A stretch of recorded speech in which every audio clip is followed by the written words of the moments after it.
Rule number 3, imagination is always more powerful than reason. Anybody that has teenagers know that this is true. And it's harder to see it within yourself. It's easier to see it outside of somebody else. Think about the person that you know that just is unreasonable. They just, more powerful than reason.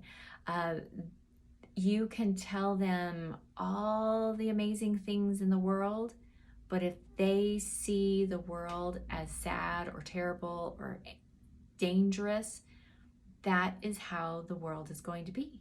Because like the what is expected tends to be realized, these kind of go together. What your imagination is telling you, you will see. It's more powerful than reason. And that is why, and I'm going to get into a whole series, well, probably not series, just a whole video about our HPA axis and how our bodies respond to stress. But just for this, for the imagination's sake, I want you to think about amygdala hijack.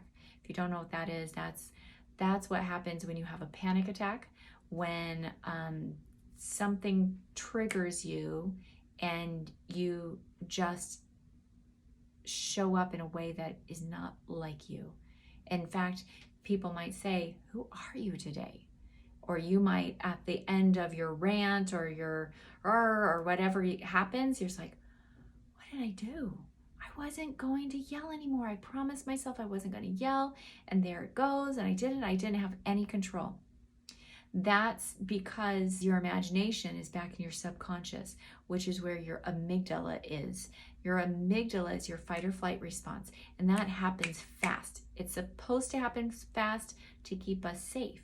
So if there's something in your imagination that's saying, my life is threatened, I'm in danger, your body will respond. Remember rule number 2. And then you will react. You'll react automatically because of the story that's in your imagination. And whoever's around you can't reason with you to say, you're fine, there's nothing wrong. Have you ever tried to work through a panic attack or help anybody else go through a panic attack? The best thing you can do, and here's some advice for you or for if you're in front of somebody that's having a panic attack, is just to breathe. Breathing's going to bring you back into homeostasis. And if you don't want them to know, because I know when I worked with different people, they don't want to hear calm down. That's not helpful at all.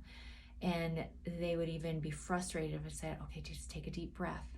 But if you slow your breathing, we like to mimic where our body language responds, even if you're not consciously aware of it. But if you start taking slow breaths, and you can even exasperate it, just like, well, okay, all right, let's just be still for a minute and think through this. They'll respond to your breath. They will mirror you.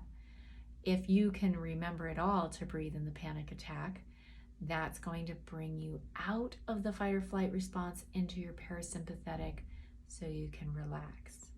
So I hope you understand now what that means. Your imagination is always more powerful than reason. That can also be to your benefit. So you may reasonably look at your life status and think, there's no way I'm going to get a date next week, or there's no way I'm going to make $20,000 more than I did last year. I don't have it. But if your imagination says you can, your subconscious will go to work to find the way, and you'll see it. I promise that's the way it works. It's so cool. All right, give it a try.